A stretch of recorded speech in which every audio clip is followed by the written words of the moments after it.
Hello everyone, welcome to Spark Up Study. This is Suman Yadav. आज की video में हम डिस्कस करने वाले हैं फिजिक्स का कंप्लीट सिलेबस टॉपिक वाइज कि क्या क्या फिजिक्स में पूछा जाएगा, और प्रिपरेशन के बारे में भी मैं आपको बता रही हूँ कि प्रिपरेशन कैसे आपको करनी है और कहाँ कहाँ से प्रिपरेशन आप कर पाओगे। ध्यान से देखिए, ये हमारा जो चैनल है स्पार्क अप स्टडी चैनल, इसी पे आपको फ्री ऑफ कॉस्ट प्रिपरेशन कराई जा रही है। ठीक है, इसी पे आपको प्रिपरेशन देखने को मिलेगी। अब प्रिपरेशन का पूरा शेड्यूल मैं आपको बता देती हूँ कि क्या क्या कैसे कैसे आपको प्रिपरेशन के लिए आपको हेल्प मिलेगी। देखिए, सबसे पहली बात, प्रिपरेशन नीट का प्रिपरेशन करवाने के लिए हमने अलग अलग प्लेलिस्ट बना रखी है। डिस्क्रिप्शन में आपको सारी प्लेलिस्ट का लिंक मिलेगा।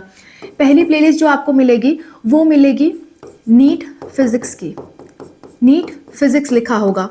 उस प्लेलिस्ट में आपको फिजिक्स के A to Z सारे थ्योरेटिकल वीडियो डिटेल में मिलेंगे। हर एक चैप्टर के डिटेल वीडियो आपको मिलेंगे। ठीक है। दूसरा प्लेलिस्ट होगा आपका नीट बायोलॉजी का। उसमें आपको बायोलॉजी के हर चैप्टर के डिटेल वीडियो मिलेंगे। तीसरा आपका जो प्लेलिस्ट है वो है नीट फिजिक्स का। उसमें डिटेल लेक्चर, नीट केमिस्ट्री का, उसमें डिटेल लेक्चर केमिस्ट्री के आपको मिलेंगे। चौथा जो प्लेलिस्ट है आपका, उसमें नीट वन शॉट वीडियोस आपको मिलेंगे हर एक चैप्टर के। NEET one shot videos. ठीक है, नीट के वन शॉट वीडियोस आपको मिलेंगे। इसके बाद जो पांचवा प्लेलिस्ट आपको मिलेगा वो मिलेगा NEET PYQ practice. NEET PYQ, and जब पीवाईक्यूज खत्म हो जाएंगे तो मैं आप लोगों को क्वेश्चंस प्रैक्टिस भी कराऊंगी अलग से, क्वेश्चन प्रैक्टिस। ठीक है, सारे सब्जेक्ट्स के क्वेश्चन प्रैक्टिस आपको देखने को मिलेंगे। सिक्स्थ अगर मैं बात करूं तो छठवीं प्लेलिस्ट होगी नीट के अपडेट्स की। NEET updates 2026। ये प्लेलिस्ट आपको इस चैनल पे नहीं मिलेगी। हमारा एक और चैनल है जिसका नाम है spark up classes. Spark up classes. Spark up classes पे आपको अपडेट्स मिलती हैं और इस चैनल पे आपको पढ़ाई कराई जाएगी। तो ये सारी जो प्लेलिस्ट है ये पहले इंग्लिश मीडियम की आपको मिलेगी। शुरुआत में इंग्लिश मीडियम की मिलेगी और नीचे की तरफ जब आप देखोगे तो हिंदी मीडियम का अलग से मिलेगा। यानी कि इंग्लिश मीडियम की 4 प्लेलिस्ट अलग है, हिंदी मीडियम की 4 प्लेलिस्ट अलग है। ये प्लेलिस्ट जो क्वेश्चन वाली है वो कॉमन है और अपडेट्स वाली प्लेलिस्ट कॉमन है, both Hindi and English medium. Question practice जब हम करवा रहे हैं तो एक तरफ इंग्लिश में क्वेश्चन लिखे होंगे, एक तरफ हिंदी में, ताकि दोनों मीडियम के बच्चे उसे पढ़ सकें। ठीक है, और जो लेक्चर्स हैं वो इंग्लिश मीडियम के अलग होंगे, हिंदी मीडियम के अलग होंगे। तो इस तरह का कुछ रहने वाला है। अब हम बात करते हैं फिजिक्स के सिलेबस की, क्योंकि मेन टॉपिक हमारा यही है कि हम फिजिक्स का सिलेबस डिस्कस करें। Physics syllabus. तो फिजिक्स सिलेबस आप इतना जानिए कि बेसिकली आपका 11th प्लस 12th दोनों का दोनों आता है। 11th और 12th ही आपका सिलेबस होता है। चैप्टर वाइज टॉपिक वाइज अभी दिखाऊंगी और मैं आपको ऑफिशियल सिलेबस दिखा रही हूँ। ऑफिशियल सिलेबस 2025 का आया हुआ है, 2026 का आया नहीं हुआ। 2026 का बहुत लेट सिलेबस रिलीज किया जाएगा। मान के चलिए कि जनवरी फरवरी तक रिलीज किया जाएगा, क्योंकि पिछले साल का बताऊं तो पिछले साल 30 दिसंबर को सिलेबस आया था और इस साल और डिले होने की संभावना है। तो बहुत लेट आपका जो है सिलेबस जारी किया जाएगा, और जब लेट सिलेबस आएगा तब तो तुरंत आप पढ़ने बैठ नहीं सकते। इसलिए अभी तक जो सिलेबस 2025 का है वही हम मान के तैयारी करेंगे, और सिलेबस में कोई बहुत खास बड़ा अंतर आता नहीं है। 1-8% कुछ हेरफेर हो सकता है, वो जब चेंज आ जाएगा तो क्या हेरफेर हुआ है मैं आपको अपडेट कर दूंगी। ओके, सो हम जो डिस्कस करने वाले हैं 2025 का सिलेबस, मैंने आपको बता इसलिए दिया, लोग बताते नहीं है क्योंकि आप फिर ढूंढते फिरोगे मैंने कहाँ से सिलेबस निकाला। तो मैंने 2025 का सिलेबस निकाला है, वही आपके साथ शेयर करी हूँ, वही आपको प्रिपेयर करना है। 2026 का आने में बहुत समय है, आपका तब तक एग्जाम आने वाला होगा, तो आप तैयार कैसे कर पाओगे। इसलिए जो सिलेबस मैं बता रही हूँ फॉलो करिए। 99% वही सिलेबस रहेगा, कुछ परसेंट हो सकता है बदलाव हो भी हो सकता है, बदलाव होगा, जो भी बदलाव होगा मैं आपको इंट्रोड्यूस कर दूंगी। तो चलो सिलेबस देखते हैं। ये सब नोटिसेस है, हमारे काम की नहीं है। देखिए, सिलेबस फॉर नीट यूजर्स 2025 का मैं आपको दिखा रही हूँ। फिजिक्स का ऑफिशियल सिलेबस है। यूनिट नंबर 1 है आपका फिजिक्स एंड मेजरमेंट।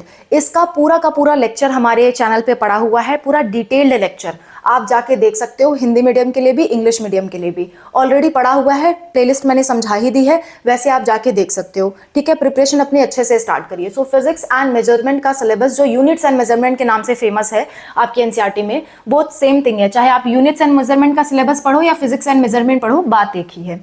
ठीक है, दूसरा सिलेबस है आपका काइनेमेटिक्स। ये काइनेमेटिक्स में फर्दर कई सारे चैप्टर्स में ये डिवाइड होता है, uniform, non uniform motion, velocity, scalar, vector, ये सारी चीजें अलग अलग चीजें इसमें पढ़ाई जाती हैं। सारा का सारा टॉपिक आप देख सकते हो। Motion in straight line, position time graph, बहुत क्वेश्चन आता है इससे, स्पीड एंड वेलोसिटी, ठीक है, average speed and instantaneous velocity, uniform accelerated motion, velocity time, position time graph, relation for uniformly accelerated motion, ये सारी चीजें इसमें मेंशन है। वो सारा सिलेबस आप देख सकते हो। नेक्स्ट है आपका एनएलएम यानी कि लॉज ऑफ मोशन, या फिर इसी को न्यूटन्स लॉ ऑफ मोशन कई बार लोग कह देते हैं। बात एक ही है, कुछ नया नहीं है। इसमें आपका फोर्स एंड इनर्शिया पढ़ाया जाता है, Newton's first law of motion, momentum, Newton second law of motion, third law of motion, ठीक है, law of conservation of momentum, इससे बहुत सारे क्वेश्चन आते हैं। फ्रिक्शन का जो थीम है वो यहाँ पे डिस्कस किया जाता है। सर्कुलर मोशन यहाँ पे डिस्कस की जाती है, सर्कुलर मोशन से भी अच्छे अच्छे क्वेश्चन बनते हैं। नेक्स्ट आपका work energy and power, work energy and power भी आप तैयार कर सकते हो। ये आपका चौथा यूनिट है एंड इससे भी अच्छे खासे क्वेश्चन बनते हैं। ये आपका पूरा मैकेनिकल फिजिक्स चल रहा है अभी, ठीक है। So work done by a force, ठीक है, variable force, kinetic and potential energy, energy से बहुत क्वेश्चंस आते हैं आपका। फिर spring conservation of mechanical energy. बात यह ना, फिजिक्स आपका ऐसा है कि फिजिक्स में हमेशा क्वेश्चंस डिवाइडेड रहते हैं, इक्वली डिवाइडेड रहते हैं, तो फिजिक्स बहुत अच्छे से पढ़नी होती है। और आप जानते हो इस बार फिजिक्स कितना टफ आया था, तो फिजिक्स पढ़ने पे बहुत ज्यादा ध्यान देना। बात समझ में आ रही है? अच्छा, नेक्स्ट है आपका रोटेशनल मोशन। रोटेशनल मोशन में भी सेंटर ऑफ मास का कॉन्सेप्ट आपको ध्यान रखना होता है, रेडियस ऑफ गायरेशन का कॉन्सेप्ट, नॉर्मल सा फॉर्मूला, उससे बार बार क्वेश्चंस रिपीट करके पूछे जाते हैं। इसके बाद आगे हम बात करें तो आगे है आपका ग्रेविटेशन। ग्रेविटेशन आपका, ग्रेविटेशन और इलेक्ट्रोस्टैटिक्स दो ऐसे चैप्टर हैं जिसको आपको हमेशा रिलेट करके पढ़ना चाहिए, तो आपको बहुत आसानी से समझ में आएगा।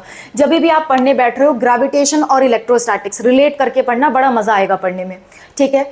तो ग्रेविटेशन आपका यूनिवर्सल लॉ ऑफ ग्रेविटेशन है, एक्सेलरेशन ड्यू टू ग्रेविटी है, पूरा ग्रेविटेशनल पोटेंशियल एनर्जी वगैरह है, एस्केप वेलोसिटी, ऐसी वेलोसिटी जिससे आप किसी चीज को छोड़ो तो वो धरती का जो एटमॉस्फेयर है उसको पार कर जाती है, राइट, उसका ग्रेविटेशनल फील्ड पार कर जाती है। तो ये सारी चीजें, सैटेलाइट से रिलेटेड चीजें आपको पढ़नी है। नेक्स्ट आपका properties of solid and liquids, जो आपका फ्लूइड मैकेनिक्स है उसे आप यहाँ कैलकुलेट कर सकते हो। फ्लूइड मैकेनिक्स का पूरा चीजें यहाँ आएंगी। विस्कोसिटी आ गया, स्ट्रोक्स लॉ हो गया, इलास्टिक बिहेवियर हो गया, स्ट्रेन स्ट्रेस स्ट्रेन, बहुत सिंपल सा रिलेशनशिप होता है। ये सारी चीजें आपको रिवाइज करनी है। Bernoulli principle, one of the very important concept, ठीक है। अच्छा, एक और इंपॉर्टेंट बात, बहुत सारे लोग हैं जो ऐसा चीजें तैयार करना चाहते हैं जैसे कि मोस्ट इंपॉर्टेंट टॉपिक्स तैयार करना चाहते हैं, तो बायो के मोस्ट 25 इंपॉर्टेंट टॉपिक्स का भी प्लेलिस्ट मैंने डाल रखा है। हालांकि पिछले साल मैंने प्रिपरेशन कराई थी, इस साल भी आप उसे रिवाइज कर सकते हो, वो टॉपिक्स तो कतई ना छूटें आपके। इसी तरह से हम केमिस्ट्री और फिजिक्स का भी एड ऑन करेंगे, okay. Next kinetic theory of gases, इसको आपको प्रिपेयर करना है। ऑसिलेशन एंड वेव्स, ये पूरा आपका चैप्टर है, पेंडुलम से रिलेटेड है, ठीक है। आपका जो एसएचएम वगैरह होता है ये सब इसमें आता है। इलेक्ट्रोस्टैटिक्स, जैसा कि मैंने कहा ग्रेविटेशन से इसको रिलेट करके पढ़ो, बहुत अच्छा लगेगा। इलेक्ट्रिक फील्ड, ग्रेविटेशनल फील्ड, ठीक है, किसी स्फीयर के अराउंड इलेक्ट्रिक फील्ड, वैसे ही ग्रेविटेशनल फील्ड, जब उसको आप कंपेयर करके पढ़ोगे ना बहुत अच्छे से समझ में आता है। टॉर्क का कॉन्सेप्ट आता है, डाइपोल का कॉन्सेप्ट यहाँ पे आता है। नेक्स्ट इलेक्ट्रिक फ्लक्स वगैरह है, यहाँ पे डाइलेक्ट्रिक्स का कॉन्सेप्ट आता है। ये आपका 12th स्टार्ट हो गया। देखिए यहाँ से पहले यूनिट 10 तक आपका क्या था, 11th का चैप्टर्स थे। यूनिट 11th से आपका क्या चालू होता है, क्लास 12th के चैप्टर स्टार्ट होते हैं, ठीक है। तो यहाँ से क्लास 12th का चैप्टर पूरा स्टार्ट है। करंट इलेक्ट्रिसिटी है जिसमें ड्रिफ्ट वेलोसिटी से क्वेश्चंस आते हैं, ठीक है। आपका वोल्टेज और इलेक्ट्रिसिटी से रिलेटेड क्वेश्चंस आते हैं। नेक्स्ट आपका रेजिस्टिविटी होता है, किरचॉफ्स लॉ होते हैं, ठीक है। अच्छा, इसमें कई सारी चीजें हटा दी गई हैं। देखिए व्हीटस्टोन ब्रिज, मीटर ब्रिज है, लेकिन बहुत सारी चीजें ऐसी भी हैं जो बोर्ड एग्जाम से हटा दी गई हैं, ठीक है। तो आपको उसे नहीं फॉलो करना, आपको फॉलो करना है नीट, क्लियर। अच्छा, यूनिट 13 है आपका magnetic effects of current and magnetism, जिसमें बायो सेवर्ट लॉ बहुत फेमस लॉ है। नेक्स्ट आपका करंट लूप, मैग्नेटिक डाइपोल, उसके अराउंड क्या होता है, करंट लूप के around magnetic field, magnetic dipole, ये सारी चीजें आपको पढ़नी होती है, ठीक है। उसके बाद ये पूरा आपका magnetism, electric and magnetic field से रिलेटेड पूरा का पूरा आपका कुछ चैप्टर्स चलते हैं। Electromagnetic induction and alternating current, ठीक है, इसमें फैराडे लॉ वगैरह आता है। तो इसको कई लोग ना अलग अलग चैप्टर करके पढ़ाते हैं। हो सकता है अनूप सर भी आपको अलग अलग चैप्टर के फॉर्म में पढ़ाएं। अगर हो सकता है आपको इलेक्ट्रोमैग्नेटिक इंडक्शन अलग पढ़ाया जाए, अल्टरनेटिंग करंट अलग पढ़ाया जाए, क्योंकि ये चैप्टर्स अलग अलग हैं। ये यूनिट एक है लेकिन एक यूनिट में कई चैप्टर्स होते हैं। तो सर आपको हो सकता है अलग अलग चैप्टर के रूप में पढ़ाएं, लेकिन होंगे ये 20 यूनिट ही, ठीक है। इसके बाद आपका आता है इलेक्ट्रोमैग्नेटिक वेव्स। सिंपल सा चैप्टर है, आसानी से तैयार आप इसे कर सकते हो। ऑप्टिक्स से भी काफी क्वेश्चंस आते हैं। ऑप्टिक्स में भी दो तरह की ऑप्टिक्स आती हैं, रे ऑप्टिक्स, वेव ऑप्टिक्स, ठीक है। इसमें सारा आता है। देखो वेव ऑप्टिक्स वाला हो सकता है सर आपको अलग से पढ़ाएं, और रे ऑप्टिक्स एक अलग पार्ट है, वेव ऑप्टिक्स अलग पार्ट है, लेकिन वो चैप्टर यूनिट क्या है, ऑप्टिक्स ही है, ठीक है। अच्छा, नेक्स्ट आपका unit number 17, dual nature of matter and radiation, ठीक है। इसके बाद एटम्स एंड न्यूक्लियाई, ये आपका ना जो केमिस्ट्री है, केमिस्ट्री से रिलेट करता है। तो केमिस्ट्री का जब एटॉमिक स्ट्रक्चर पढ़ना, तो उसके साथ साथ इसे पढ़ना बहुत अच्छे से आपको समझ में आएगा, और दोनों चैप्टर आपका एक साथ तैयार होगा। जो चैप्टर आपस में मिलते जुलते हैं ना, उसको एक साथ तैयार किया करो। नेक्स्ट, इलेक्ट्रॉनिक डिवाइसेस, सेमीकंडक्टर वगैरह है, इनसे आप आसानी से तैयार कर सकते हो। और जब सेमीकंडक्टर्स आप पढ़ रहे हो तो इससे रिलेटेड पीरियोडिक टेबल आप तैयार कर सकते हो, खास करके पी ब्लॉक, ठीक है, क्योंकि पी ब्लॉक में ही सेमीकंडक्टर्स आते हैं। नेक्स्ट, एक्सपेरिमेंटल स्किल्स, जो कुछ है मैंने कहा कि जो एक्स्ट्रा आपके सिलेबस की चीज़ें हैं वो एक्सपेरिमेंटल स्किल्स में दिया हुआ है, ये चीज़ें भी आप पढ़ के जाना। जैसे कि स्क्रू गेज, वर्नियर कैलिपर्स, ठीक है, simple pendulum, metre scale, Young's modulus of elasticity, coefficient of viscosity, ये सारी चीज़ें आप पढ़ के जाना, ठीक है। ऐसा नहीं है कि ये एक्सपेरिमेंट वाली चीज़ें हैं तो सिर्फ बोर्ड में आएगी, नहीं, नीट के सिलेबस में दे रखा है तो आपको सारी चीज़ें पढ़ के जानी है। ये एक्स्ट्रा पॉइंट्स आपको सारे पढ़ के जाने हैं, ठीक है। So that's all about the video. I hope this video is helpful for you. कोई दिक्कत, कोई परेशानी आती है कमेंट पे मेंशन करिए। मैं और अनूप सर आपकी हेल्प के लिए हमेशा तैयार हैं। Thank you for watching. Bye, take care.